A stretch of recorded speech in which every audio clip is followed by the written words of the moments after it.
Eu neguei, não pode, e tava. Na empresa de 500 mil por mês, eu esqueci 42 mil por mês de compra. Porque eu considerei a venda, mas não a compra. A diferença é que é a margem que ficaria na conta. E é o dinheiro suficiente para eu não conseguir pagar mais nada.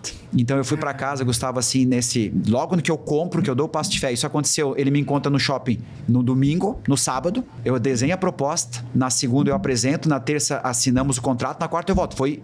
Cara, muito rápido. Uma catraca. E eu tava indo embora. E aí na sexta eu descubro que eu não tinha dinheiro para pagar.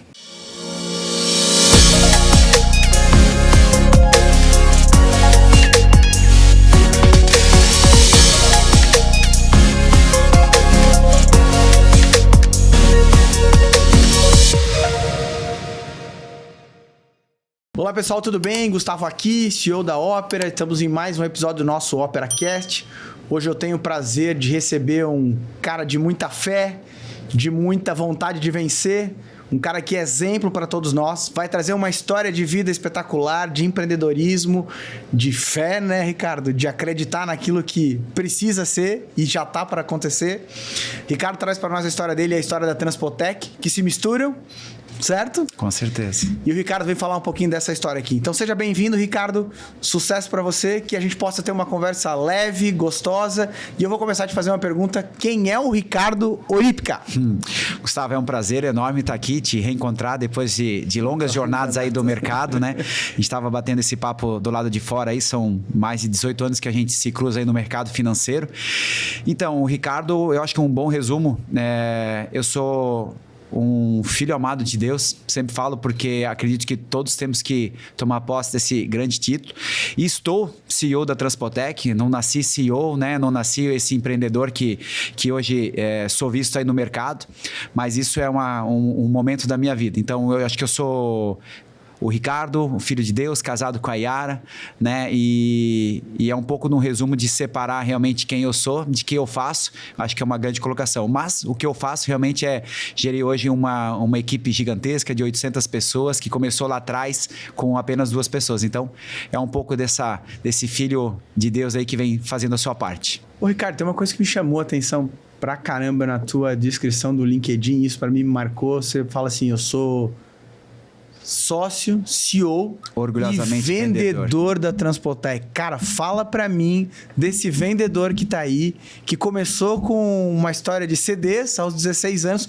Cara, fala pra mim desse vendedor, porque no fim do dia, pra mim, todos somos vendedores de alguma coisa. Cara, como é que é esse vendedor que está aqui na minha frente? Então, a minha ideia desse bate-papo é falar realmente o que está no meu coração, né? Não sou aquele, com respeito a todos, um grande coach ou um grande palestrante, não é a minha nem vocação. Nossa, não é esse o momento. Nós estamos aqui para falar de verdade, né? Exato. Então, assim, eu acho que esses adjetivos que vêm antes do meu LinkedIn são o que o mercado me exige, que me coloca realmente, né? Foi uma grande batalha para mim botar no meu crachá CEO, porque eu não me considero que eu sou um chefe executive officer. O que eu faço, o que eu sempre fiz, realmente é um talento que Deus me deu. E eu acredito muito, Gustavo, nos talentos de Deus para cada um. Existem os dons, mas existem os talentos. E eu sou um vendedor talentoso, né? Eu já vendi CD, já vendi picolé, vendi serviços, né? E hoje eu não posso dizer que eu não sou vendedor da Transpotec, porque o que eu tenho que fazer é vender a função, né? Eu tenho outras atribuições, como ser responsável por toda a empresa, mas acho que essa descrição do LinkedIn é exatamente o que todo mundo deveria encarar como profissão de verdade, porque a gente se perde, minha opinião pessoal, que as pessoas se perdem e querem comprar essas ferramentas de soluções rápidas, de caminhos mais curtos, vamos dizer assim. As pessoas buscam o caminho curto. Eu acho que não é nem só o caminho, as pessoas têm buscado, sabe, isso é a minha opinião de novo pessoal, elas têm buscado que massageie o ego delas. Então, a palavra CEO pode ser referenciado para qualquer tipo de empresário. Um grande, real executivo, que é executivo de mercado, que eu de fato considero CEO, um profissional com graduação, com pós-graduação, com estudo, com presença em vários lugares, e ele é um profissional naquela cadeira, diferente de um dono, né? Eu me chamar de CEO seria hipocrisia. Eu trabalhei ali com 2, 3, 5, 10, 20, então no final eu sou o dono desse negócio e eu tenho que vender. Então, assim, eu acho que vendedor é a minha característica principal, a minha função principal. O resto é vaidade, né? E é um pouco... O resto é ego. E não tenho nada contra também quem tem um único colaborador e se chama CEO, founder of, né? Tá tudo bem. As nomenclaturas do que é bonito. Eu acho que a gente tem que, pelo menos é a minha característica, eu sou vendedor. E esse vendedor talentoso, como você fala, você descobriu ele quando? Lá no negócio de CD, com 16 anos? Ou isso já... Aonde você viu isso, cara? Onde você... Cara, isso aqui eu sei fazer bem e eu preciso focar nisso. O talentoso foi um adjetivo que eu mesmo me dei agora, né? Mas vendedor, né? Mas, cara, isso é um talento. Você falou, cara, a gente tem que tomar posse disso, isso é verdade. Mas o talento é ser vendedor. Talentoso é um adjetivo de dizer que eu faço muito bem aquilo. Eu já me dei uma exagerada aqui. Mas eu comecei a vender, não por dinheiro, graças a Deus não foi por necessidade, mas eu ajudei a vender picolé quando eu tinha lá meus 6, 7 anos para um colega meu que vendia, e a gente vendia em troca do próprio picolé. Então eu já aprendi a ir pra rua vender picolé, muito jovem, né? Ia com a caixa de isopor, era na época dos cruzeiros ainda, então aquilo fazia eu ir na rua falar com pessoas em troca de alguma coisa. Minha mãe é costureira de profissão, né? Até se aposentar. E ela fazia roupas contra turno, então ela costurava, né? Ela tinha um overlock em casa, e muitas vezes eu vendia as roupas da minha mãe. Então ela fazia roupa, botava numa sacola e eu ia nos meus amigos tanto de escola, meus amigos do bairro, e vendia essas roupas. E lá com 16 anos eu vi a oportunidade de vender CD. Na época era, né, começou antes, com 16/17 eu já estava meio que parando, mas comecei com 15 anos a vender CD com uma oportunidade de ganhar uns pila. E foi muito doido, porque eu não tinha dinheiro nenhum, né? Eu comecei a trabalhar com 14 anos lá fora, porque eu tinha objetivos de estudar, eu tinha objetivos de fazer uma faculdade, meu sonho era ser juiz. E aí vem de novo, né? Deus me diz, teus sonhos é teu sonho, mas o teu que tu seja um vendedor, né? Tem outro plano para ti. E eu acredito, tem uma promessa na Bíblia que fala em Jeremias 9 que os meus planos são mais altos que os seus, né? Então eu me firmei nessas promessas de Deus. E aí eu buscava um dinheiro extra, porque eu ganhava muito pouco, ganhava R$90 por mês. E aí precisava de uma gravadora, na época custava caro, e eu encontrei uma pessoa que me ajudasse a comprar a gravadora. Então a gente entrou numa sociedade. A primeira parcela era dele, a segunda era de meia, eu já teria venda de CD. A terceira eu pagaria a parcela e entraria de sociedade com ele para que ele tivesse CDs gravados gratuitamente comigo. No quarto mês eu comprei a parte dele e realmente gravei. E trabalhei, Gustavo. Acho que uma das coisas já puxando, né, para quem estiver nos ouvindo entender de não só de talento, de vendas, vendas é a prioridade de qualquer humano, qualquer empreendedor, qualquer profissional, seja qual a sua função, mas a resiliência. Eu trabalhei durante 2 anos, todos os dias, 24 horas por dia. A gravadora era de 4x e eu vendia 15 CDs por dia. Então eu tinha que gravar a cada 25 minutos e eu acordava de noite. Eu trocava CD, acordava de noite. Caramba. Todos os dias. Então eu vendia durante o dia, trabalhava, estudava durante tarde / noite. No meu trabalho eu vendia, estudava e de madrugada eu gravava CD. CDs. E todo sábado e domingo eu gravava CD. Então eu era muito focado no objetivo, que era eu preciso de dinheiro para construir o meu futuro, né? Então foi um pouco da minha história de vender, foi complementar. E aí, Ricardo, você sai dessa história do CD e aí você vai para a Transpotec. Isso é de Deus também. Cara, conta pro nosso espectador aqui como é que é essa transição e como é que ele abre esse plano para você, te coloca lá e como isso acontece. Então, Gustavo, acho que uma das mensagens legais aqui de dividir contigo e com todo mundo é nunca desprezar os pequenos começos, né? Eu acho que a gente é colocado aonde está, com um propósito muito específico. Eu acredito que Deus tem um plano para cada um. Com certeza. E a gente tem que fazer o melhor com o que tem, como se para ele, né? Tem uma mensagem na Bíblia, não sei onde está, mas é fazer tudo de coração como se fosse para Deus e não para os homens. Então, eu trabalhei, gravei meus CDs, fazia um monte e cheguei numa encruzilhada na minha vida, porque eu passei na faculdade de Direito, que tanto eu queria ser juiz. E o destino me levou para a Univale Itajaí. Então, eu cheguei numa reflexão de que eu tinha que escolher entre o meu sonho e o meu negócio, que era um negócio, né? Sim, óbvio. Só para referenciar na época, estamos falando lá dos meus 16 anos, 2000, 2001, né? 2000, eu ganhava R$500 do meu emprego fixo e ganhava 2.500 gravando CD. Era muita diferença proporcional. Era então, muito na teoria, eu tinha que parar de trabalhar. Eu nunca parei, porque lá eu vendia. Eu tinha a matéria-prima lá, que eram os clientes. Então, eu trabalhava para vender CD e não o contrário. Exato. E com essa faculdade, com o plano, com a Univale, eu cheguei numa conclusão antecipada da minha situação. Eu ia falir minha gravadora, porque eu não ia ter mais madrugada. Porque eu teria que trabalhar durante o dia. Não tinha como. Eu era o primeiro da Topic a ser coletado, e vamos dizer assim, e o último a ser deixado. Chegava em casa às 2h30 da manhã. Caramba. E não tem como gravar. E aí eu pensei, eu vou ter um problema financeiro grave, vou perder minha gravadora. E aonde eu estava trabalhando, nesse atual cenário, meu salário estava atrasado. Era uma empresa de construção civil, de pavimentação. Eu chegava a ter 3 meses de salário atrasado. Caramba. Mas eu tinha renda de CD. Que era o que mantinha o jogo. Porque eu vendia. Pé, senão... Mesmo que eu não recebia o meu trabalho, mas era no trabalho que eu vendia o CD. Então, resumindo, o meu ecossistema era muito doido. Exato. E aí eu cheguei era onde te abria as portas para vender o CD. Exato. E aí eu cheguei numa conclusão. Eu preciso procurar um emprego. E eu preciso parar de gravar. E esse lugar onde eu tô não é meu emprego, porque eu perco, né, a fonte de contato. E fui procurar emprego com o dono da Transpotec. E eu lembro na época que eu conhecia a Transpotec já, conhecia a história dela, e eu não queria trabalhar lá, eu queria trabalhar na outra empresa que ele tinha dois negócios, e um era muito próximo, e a Transpotec estava falindo, fechada basicamente, com 2 mecânicos. Um dos mecânicos era meu pai, ele trabalhava na oficina, então eu sabia da história que a empresa... Sabia o que estava acontecendo naquele momento. Não era para mim, mas a outra era próxima. E eu fui para lá e ele me disse, eu tenho uma vaga para ti, eu te contrato. E eu fiquei feliz. E ele falou, nessa relação, ele estava na mesa, na Transpotec. E eu, na hora, reagi, não quero. Pô. E aí gerou aquele climão. O objetivo era o outro negócio. Eu queria trabalhar para ele ali, não lá. Sim. E aí ele falou, como assim? Né? Ele falou, cara, daí eu bati a real. Eu falei para ele, olha, eu tô vindo trabalhar, pedindo emprego aqui porque eu preciso trabalhar, porque não posso ficar mais atrasado. Tenho uma gravadora, contei a história resumida para ele e eu não posso ficar sem salário. E ele bateu no peito e disse, eu garanto teu salário, não te preocupa. E eu aceitei o desafio. E aí comecei no dia 12 de março de 2001, entrei na Transpotec. Sempre falo que não fui um super-herói nessa história, só precisava de alguém que fizesse com vontade, amor e carinho. Sim. Que abraçasse aquele negócio e... E aí começamos, né? Aí me dediquei de fato à empresa, cheguei a trancar minha faculdade de Direito, por conta do trabalho, e me dediquei o resto da minha vida, ali só foram 9 anos literais. De novo, de domingo a domingo, na Transpotec. A história de sempre, nada supera o trabalho, né? Nada, cara, não existe almoço grátis. Não tem jeito. Não tem ou vendendo CD, ou gravando CD, ou trabalhando em empresa de pavimentação. Se o cara tem foco, acontece. E aí eu vou te transportar lá para 2010. Que é a tua oportunidade da tua vida. Mais uma, né? Como é que isso acontece, Ricardo? Como é que isso acontece?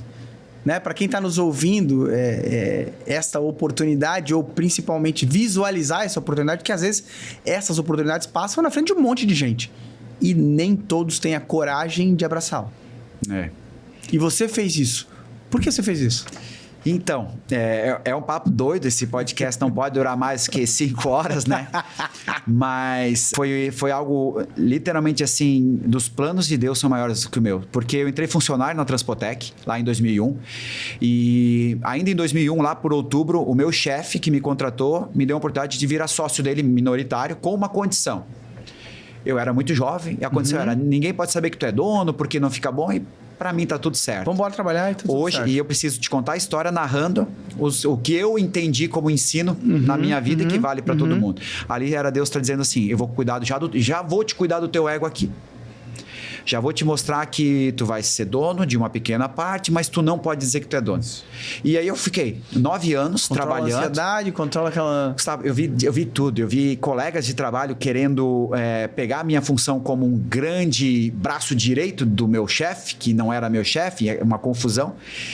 E eu vi eles querer pegar minha função, mentir, e eu não poder dizer assim, ó, sabe com quem tu tá falando? Então eu nunca consegui, porque eu tinha um compromisso. Então Deus foi me tratando a não bate. Já foi te preparando. Sem eu saber.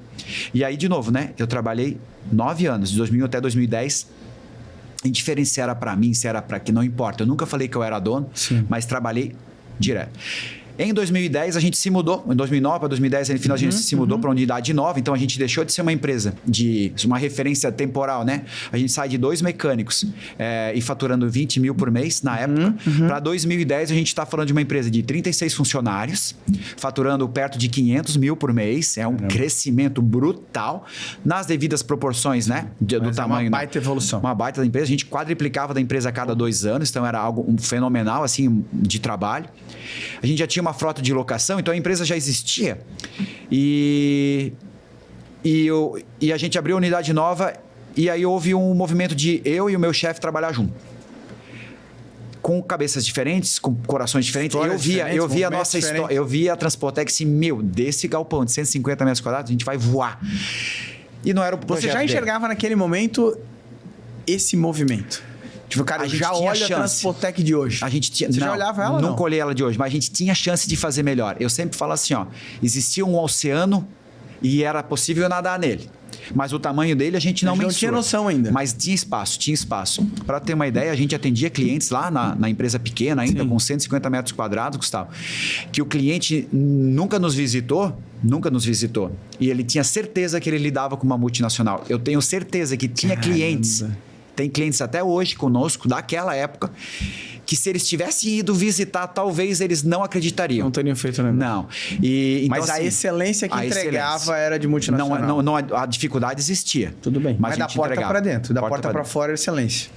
E aí, voltando como aconteceu a minha compra, eu queria sair da Transpotec, esse era meu desejo, meu carnal. Por quê? Porque...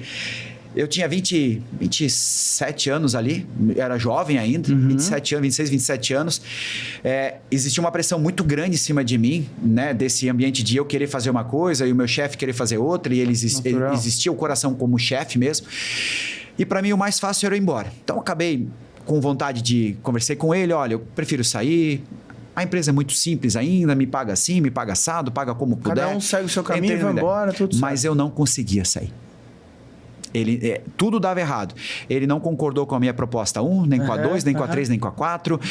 O negócio começou a me pressionar. E aí, de novo, eu vejo hoje uma reflexão de como Deus trabalha, né, na vida de cada um, porque ele esmaga a ponto de a gente só poder recorrer a ele. Quando a gente acha que a gente é bom o suficiente para tomar a decisão por si só, e aí é um conselho que eu dou, puramente meu conselho, quando a gente está suficientemente grande ou convicto de que a gente sabe o que tem que fazer e está resolvido, a gente está correndo um grande perigo. E aí vem Deus e me esmaga, começa a me encurralar, começa a não aceitar minhas propostas de saída, que eram muito fácil. Para tu ter uma ideia, eu fiz uma proposta de papel. É X. Me paga assim, parcelado, vai embora, 60, tá tudo resolvido. Não concordo, eu aceitei dar um quarto de desconto, 25% de desconto. Não concorda. Meio, não concorda. Eu ofereci 1/4 da companhia, só queria ir embora.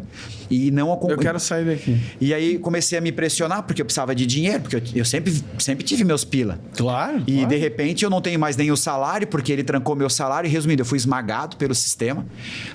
Esse esmago levou uns 40 dias. E eu tava bugando, surtando, Gustavo, porque eu só queria ir embora. E aí todo aquele mundo de oportunidade vai por terra, né? Porque você, cara, aqui não vai dar. Eu via que ia dar um grande problema ali também. Mas eu não queria estar junto. Sim. E eu queria ir embora. Meio que falar assim, esse problema não é mais meu. Se vira aí, eu vou embora. O problema não é meu. E aí acontece que o caso é que eu vou para um shopping em Blumenau, por 40 dias eu fiquei surtado, tentando negociar algo que era a minha vida, literal, era aquilo, eu me dediquei. Dedicação até aquele momento. E eu via frutos. E de repente eu dizia assim, não quero mais. E aí eu fui pro shopping e encontrei o meu mecânico número 1, que foi o primeiro mecânico que eu contratei lá em 2001 e que tá conosco até hoje. Então é um cara que tá há 25 anos do nosso lado. E eu sempre conto essa história, quem já ouviu vai ouvir de novo, que ele nunca foi pro shopping na vida dele. Ele é um estilo mais low profile, gosta das Itopavas. A primeira e única vez na vida ele foi pro shopping. Tava naquele shopping. E nós se encontramos e ele olhou no meu olho, Gustavo, ele me deu uma palavra. Ele falou para mim, olhando no meu olho, não sabia o que estava acontecendo porque eu não era dono. Sim. Eu era um funcionário que tinha ido embora. Sim. E ele olhou no meu olho e falou, os humildes serão exaltados. Volta. Essa palavra, os humildes serão exaltados, é bíblica.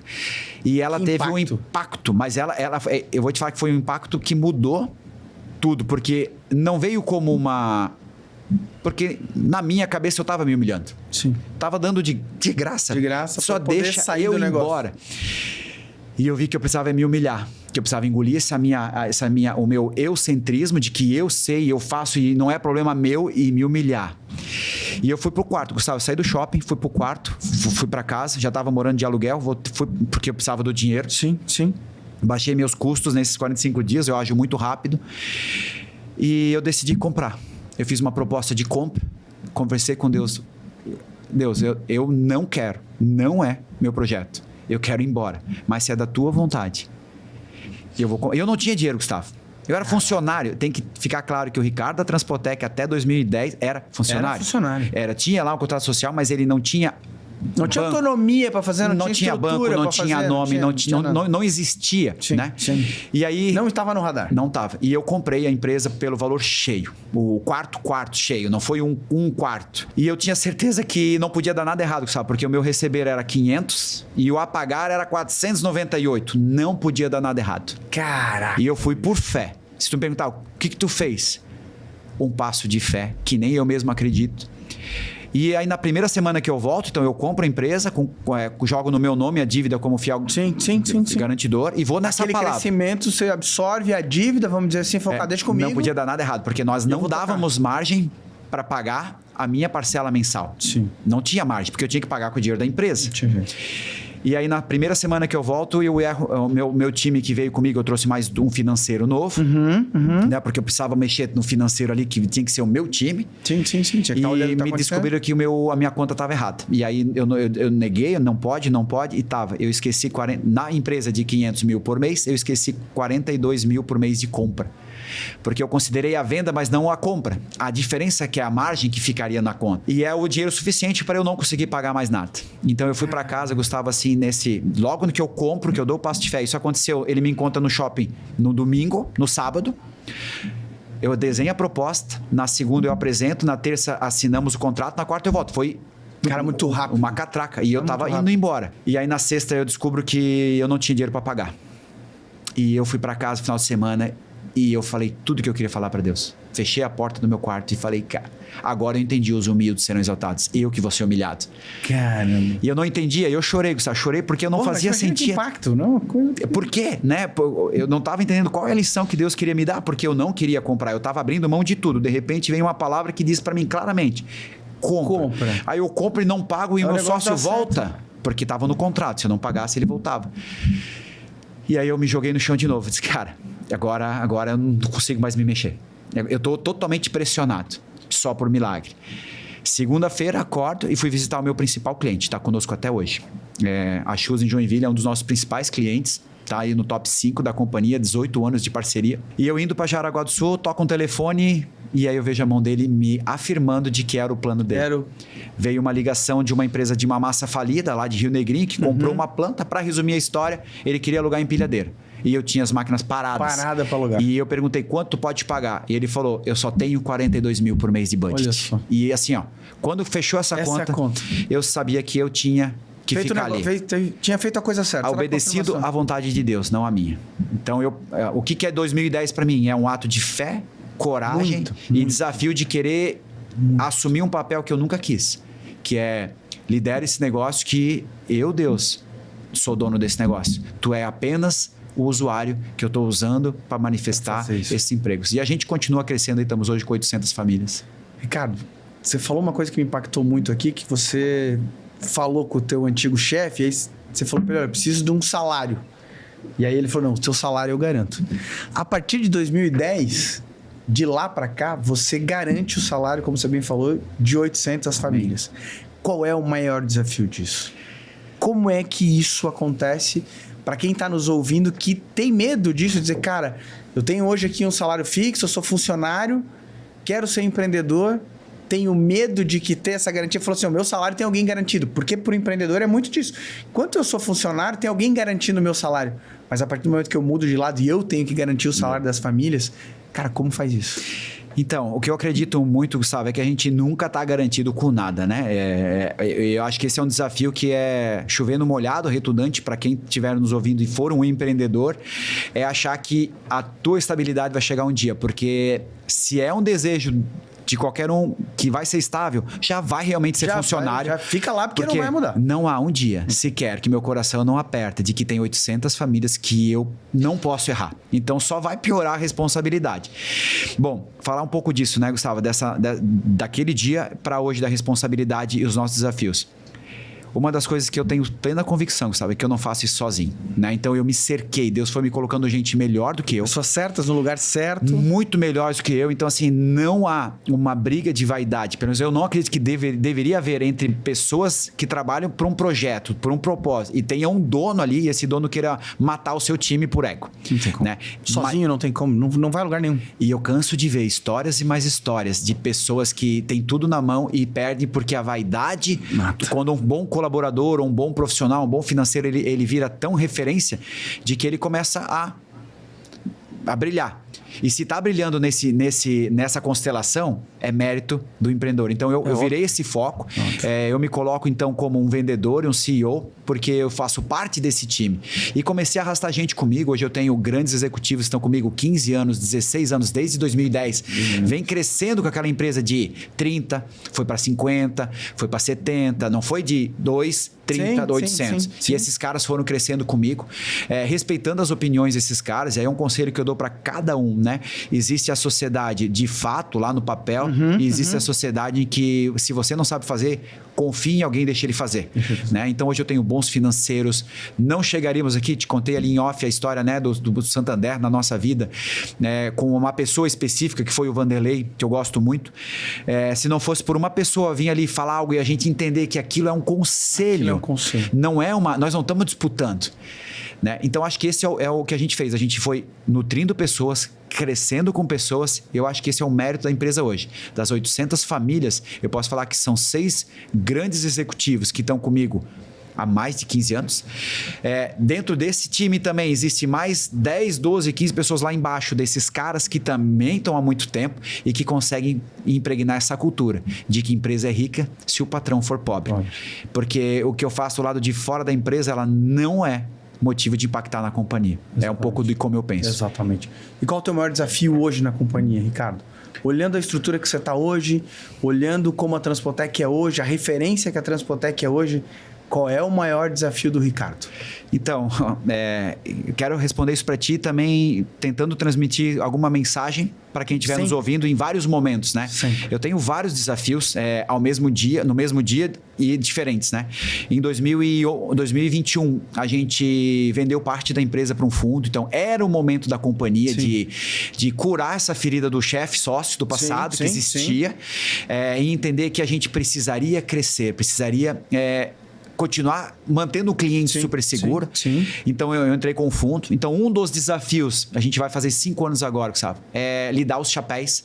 Governança, executivo, conselho, todo esse movimento. Eu não sou mais o dono. Eu, literalmente, nesse momento, eu sou um CEO. Fui contratado para essa cadeira, mas a empresa também é minha. Mas eu não posso agir assim, porque eu escolhi ter um fundo do meu lado. Eu escolhi ter o que tem de melhor no mercado do meu lado. Então, eu não posso bancar o menino mimado de que eu sou o dono. É dificílimo. Tô aqui falando para quem estiver ouvindo. Normal, é natural. Tem dias que eu vou para casa e choro porque eu me sinto um moleque e não quero ser. Porque eu posso escolher. Não dá para pegar a bola, é minha, vou embora, não tem como. Não. Mas se posso, então eu entrego a cadeira de CEO e vou pro conselho e lá eu dou o show. Mas as 2 cadeiras, então é dificílimo, né? Então, tu vê... Foi a escolha que eu fiz, eu amo trabalhar ali, eu sei que eu estou cumprindo o propósito de Deus na minha vida por enquanto, que eu ainda estou ali, mas eu não posso simplesmente quinta-feira desligar meu telefone e trabalhar. Vou embora. E esse é um conselho que eu dou para quem estiver nos ouvindo, né? Escolha bem, planeje bem, porque se realmente tiver no coração o propósito, tu vai fazer isso feliz, vai fazer feliz. Eu faço feliz. Com certeza. Não pode pesar. Se tá pesado, tu errou em alguma coisa na mão, mas não é o plano de Deus. Se tu tá puxando o trem sozinho, tá errado. Tá errado. E não deixa a vaidade tomar conta, porque se tiver 10 caras fazendo o teu trabalho, é sinal de que você tá acertando. Então, eu tenho esse desafio dos chapéus, Gustavo, é difícil para mim, mas tenho evoluído, tenho feedbacks positivos. Esse é o preço do crescimento. Esse é o preço não tem jeito. Do que eu escolhi. Vou falar para você assim que, eu falando para empreendedores, né? É uma decisão que eu tenho claramente. Em 2011, lá 10 que eu comprei a empresa, em 2012 eu podia ter escolhido ser o Ricardo da Transpotec de Blumenau, uma oficina mecânica focada. E eu abri mão disso. Eu falei, nós vamos ser a maior referência de empilhadeiras do Brasil. Eu abri mão de alguma coisa. Abri mão do meu jeito de fazer. Não é tudo do meu jeito, né? Se você vai perguntar, Ricardo, é tudo teu jeito? Óbvio que não é. Eu tenho 800 pessoas, 22 gerentes, cada um tem uma história. Exato. Né? Eu me impregno a cultura, mas não o jeito. Então, abro mão da minha perfeição, vamos falar assim, do meu jeito, né? Porque a perfeição é muito relativa, né? Para mim, esse meu celular está perfeitamente alinhado. Para ti, ele teria que estar assim. Então, a perfeição é visual. Eu abro mão dela. E isso é um conselho que eu falo, porque tem muita gente que quer muito, mas não está disposto a pagar o preço. Exatamente. Né? E o preço que eu escolhi hoje é: você é um CEO. Então, não haja como dono. Sim. E se eu fosse dono, talvez não teria tomado decisões que eu... E esse é o xadrez do dia a dia. E faz parte. E o mais gostoso disso tudo, né, Ricardo, é que a gente não perde a essência. E do que da nossa conversa que nós estamos tendo aqui, eu tô olhando pro Ricardo e eu tô percebendo ainda o Ricardo vendedor de CD, com essa essência, com vontade de fazer a coisa acontecer. E muito do nosso empreendedor, ele às vezes quer encurtar o caminho. Né? E às vezes a gente vê profissionais do nosso lado que também buscam esse encurtar o caminho. Tanto é que o que mais vende no Brasil hoje é receitas prontas de como dar certo. Já começamos errado, né? Já começamos errado, porque tudo começa pelo trabalho. E o defeito não está em quem está vendendo. Não, está em quem está comprando. Porque ele é esperto, está em quem está comprando. É quem está comprando, porque é alguém que está buscando um caminho que não existe. Porque não tem como alguém fazer o teu caminho por você. Não. Eu vim pensando numa... Só tentar conotar aqui, é meio complexo de explicar, mas assim, eu fico imaginando de uma pessoa, empreendedor, né? Vou usar o termo empreendedor. Eu fico imaginando um empreendedor ali disposto a comprar bons conselhos. E, de novo, não estou julgando ninguém. Estou narrando a cena sobre o meu ponto de vista. Do que a gente está vendo hoje. Vamos lá. Um empreendedor ali, não importa o que está fazendo, pequeno, tentando... comprando dicas de um cara que aparece na quarta-feira no Mustang conversível na beira da praia e admiro o cara. Não tô nem julgando o critério. Pra tu ver que eu não quero entrar no julgamento do critério ali. Sim. E eles assim, cara, você consegue tal. Eu fico imaginando o seguinte, cara, a equação já tá errada em que esse cara tá querendo comprar a quarta-feira. Porque esse cara aqui, ele não poderia estar ensinando esse, ele teria que estar ensinando eu, que tô aqui com 800, tô tentando viver. Então, a equação tá errada em que esse cara vende pra esse, é o seguinte, cara, confia em mim, arrasta pra cima que eu vou... Cara, tu tá pequenininho, tu nem conseguiu ser grande pra conseguir fazer, pra conseguir ir quarta-feira pra casa. Então, essas coisas estão um pouco subjugadas. E eu não tenho fórmula mágica, Deus é muito claro. O trabalho enobrece o homem, dignifica. E se você está buscando o dinheiro... Né? Uma das outras coisas que eu quero te falar, para encurtar, é a palavra sobre dinheiro que mudou a minha vida. Que eu cheguei a ter um burnout no trabalho, né? Porque às vezes a gente está na missão de Deus, no caminho de Deus e acha que... pegamos o controle de novo pra gente e a gente esquece, né? Eu cheguei a ter um burnout lá em 2016/17 por trabalhar demais, por entender que eu estava num propósito. E de novo Deus me resgata e aí eu recebo mais uma vez uma palavra que mudou a minha vida para sempre, né? Eu vou resumir a palavra que ele falou assim: não guardarás tesouros na terra, onde as traças e os ladrões roubam e corrompem, mas guarda os teus tesouros no céu. Tu não pode amar a Deus e ao dinheiro ao mesmo tempo.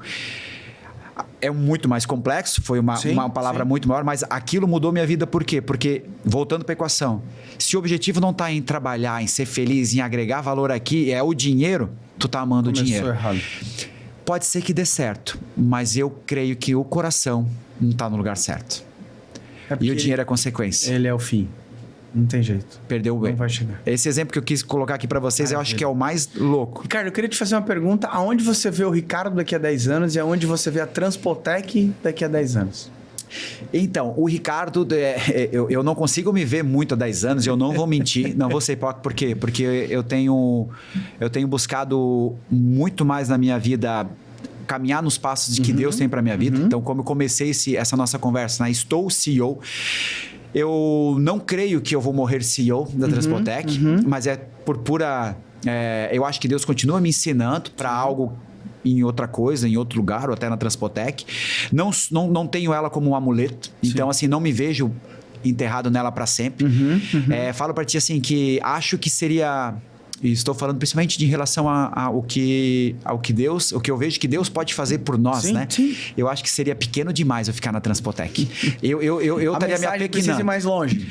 Eu estaria me apequenando de ficar ali achando que toda essa empresa linda, maravilhosa, que eu acho que a nossa empresa é muito bonita. Sim. Somos a única empresa de empilhadeiras 4 vezes GPTW no país. Somos a maior empresa de empilhadeiras de serviço do país. Temos 416 mecânicos. Estamos entre as 5 maiores locadoras do país.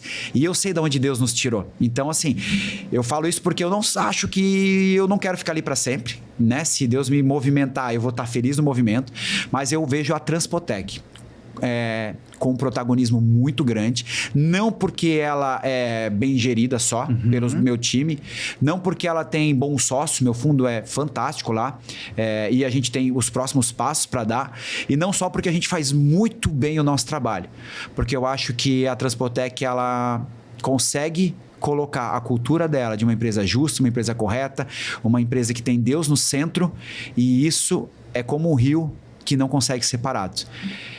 Seja quem sentar no meu lugar um dia, seja com o nome Transpotec, eu não sei.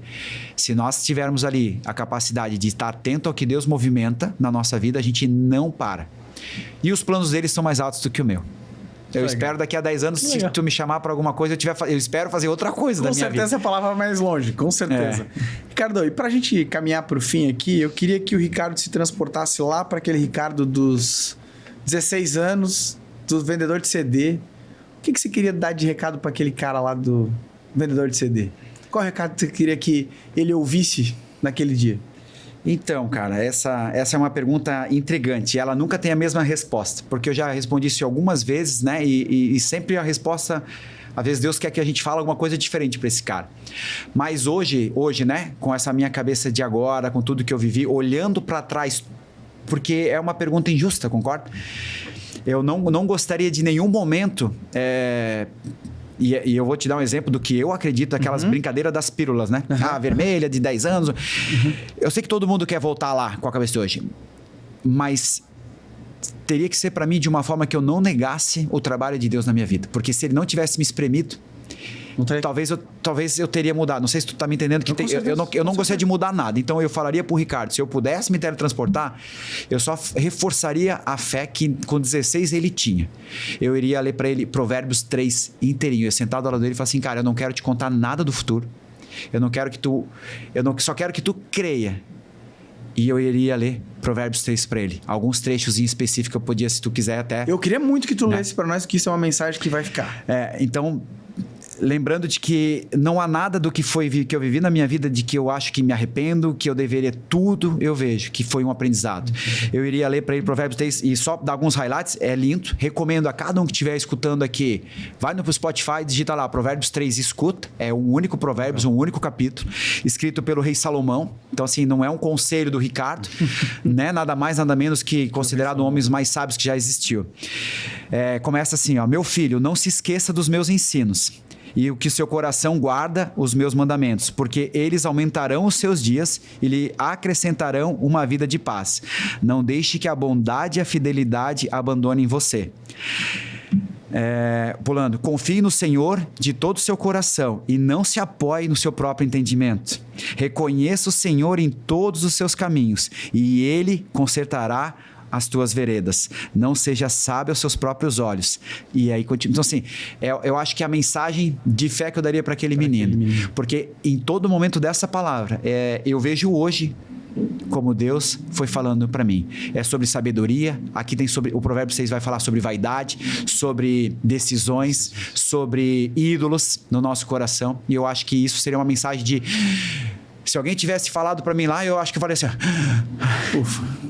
Eu não tô sozinho. Porque eu acho que esse é um sentimento do empreendedor. Que é o sentimento que... Eu sempre brinco que o nosso empreendedor no Brasil hoje tem o sentimento do lobo solitário, né, Ricardo? Infelizmente é isso que a gente sente. Falou, cara, você corre para onde? E aí talvez a palavra era essa tranquilidade que ele teria nesse momento. Eu dou um recado meu, pessoal, para todo mundo, Gustavo, que tá ouvindo. Né? O empreendedor, ele é solitário, se quiser. Porque se ele quiser fazer um convite para Jesus... Aqueles que acreditam, ele tem que ter certeza que Jesus está vivo. Porque, né, não estou nem questionando fé de A ou B, estou falando especificamente para aquele que acredita que Jesus está vivo, então ele está vivo. E se ele está vivo, é um convite formal, porque ele tira a ansiedade, ele norteia, e quando o empresário que se sente sozinho estiver apto com o ouvido a entender Preparado. o sopro do que ele fala, e fora daqui eu quero te contar umas 2 coisas muito loucas sobre esse assunto, que são as 2 vezes que por essa mão de Deus eu não fiz negócios que aos olhos humanos seriam fantásticos. O empreendedor não se sente sozinho, porque no final do dia tu só tá sozinho se você não quer convidar Jesus para tua empresa. É um pouco do que eu posso deixar. E isso é a mais valiosa que eu posso Mensagem entregar. maravilhosa. Eu nem vou te perguntar qual é a mensagem que tu ia deixar, porque essa aí, ela encerra a nossa conversa com chave de ouro, porque faz todo sentido. Só tá sozinho quem quer. Só tá sozinho quem quer. Faz toda a diferença. Ricardo, eu só posso te agradecer. Além de uma conversa leve, gostosa, para mim é uma revisita à minha fé. Amém. Aquilo que, né, muitas vezes a gente negligencia, né? Então, para mim foi uma conversa espetacular, maravilhosa. Tenho certeza que está sendo para o nosso telespectador.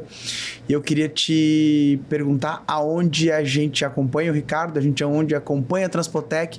Se você puder deixar as redes sociais da Transpotec, se você quiser deixar as tuas, né, pessoais, mas como a gente olha a Transpotec, como a gente acompanha e como a gente torce junto para a Transpotec. Fica à vontade, cara. Legal. A Transpotec está no LinkedIn, que é a nossa principal página de negócio, e também no nosso Instagram. A gente tem no LinkedIn um canal muito mais profissional, Transpotec Empilhadeiras, e no nosso Instagram é uma forma mais humana. Então lá no Instagram você não vai ouvir falar de empilhadeiras, você vai ouvir falar de gente, de equipe, de oportunidade. Eu falo para mim mesmo assim, o nosso Instagram é de uma empresa que eu gostaria de trabalhar. Legal, porque para empilhadeira procura na internet, né? Verdade. Eu ainda tenho meu perfil fechado, porque né, como eu falei, eu sou o Ricardo lá fora, mas meu perfil é Ricardo Oríbica. Eu realmente eu aceito todo mundo que não tenha 0 post. Porque eu não entendo quem tem 0 post e quer seguir alguém, né? Tá só, então, e no meu canal é puramente um pouco do que eu vivo em casa, um pouco que eu vivo com a minha equipe, de forma mais não como executivo, e sim como uma pessoa física. Bom, Ricardo, muito obrigado. Obrigado de coração por ter se deslocado de Blumenau até aqui. Trânsito não é fácil, mas receber você aqui com certeza iluminou o nosso dia aí. Obrigado, cara, de coração, tá? Obrigado por ter vindo. Telespectador da OperaCast, obrigado pela nossa conversa. Tenho certeza que vocês vão adorar o papo com o Ricardo aqui. Foi sensacional. Forte abraço e até o próximo episódio.